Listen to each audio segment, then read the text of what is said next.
Hi everyone, welcome to my world. Thank you for visiting the Amy Blackford website.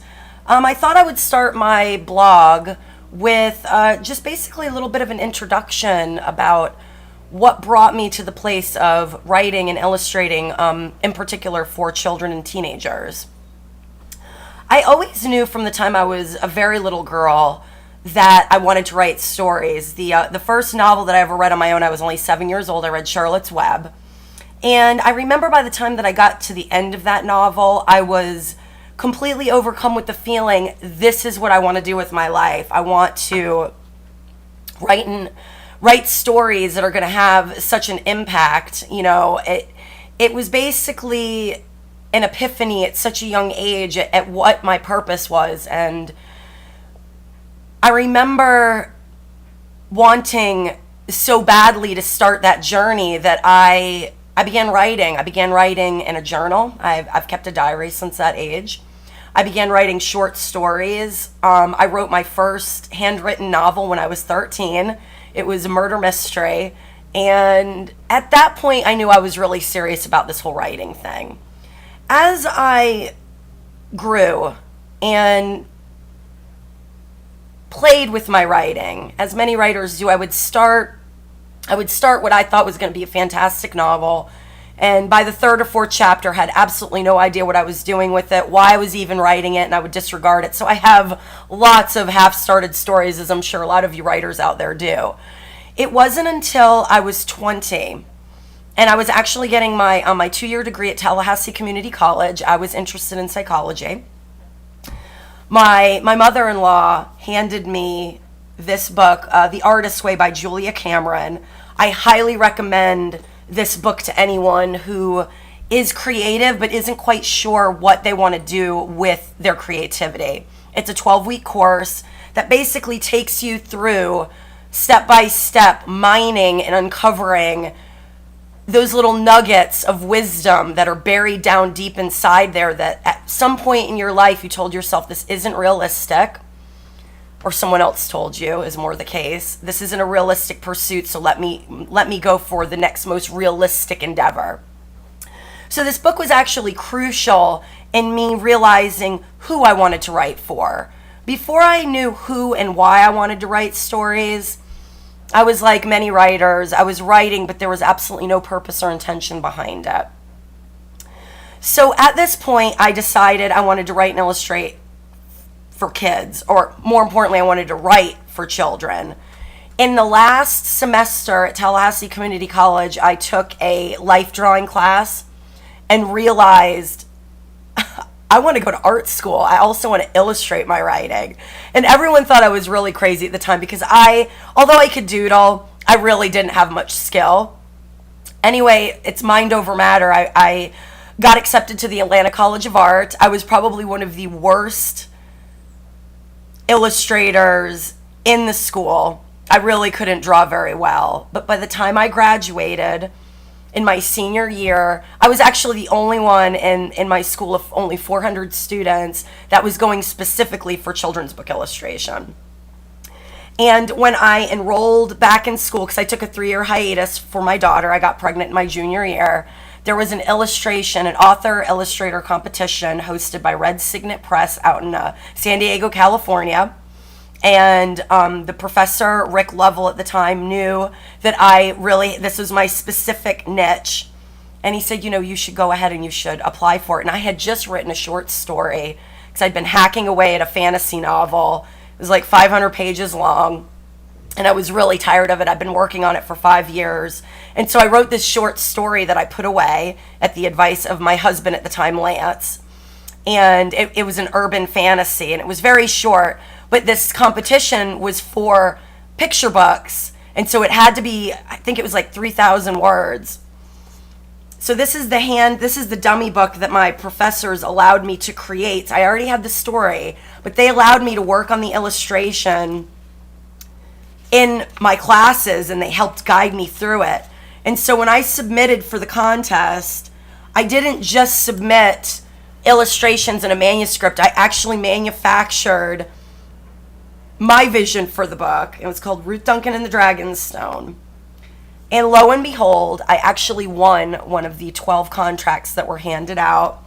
And this is the finalized published version. We added a brother because I wanted it to appeal to both boys and girls. This is a middle grade book, and it's a treasure to me because it's my first publication.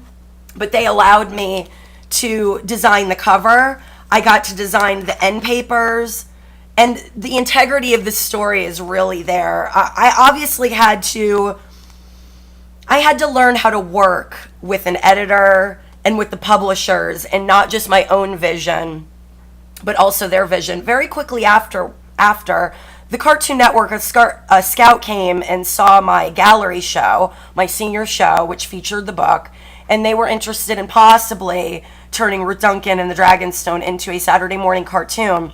So immediately I received a second contract. I designed 12 books to go in the series, and I was immediately contracted for book 2. This is Quest for the Elfin Elixir.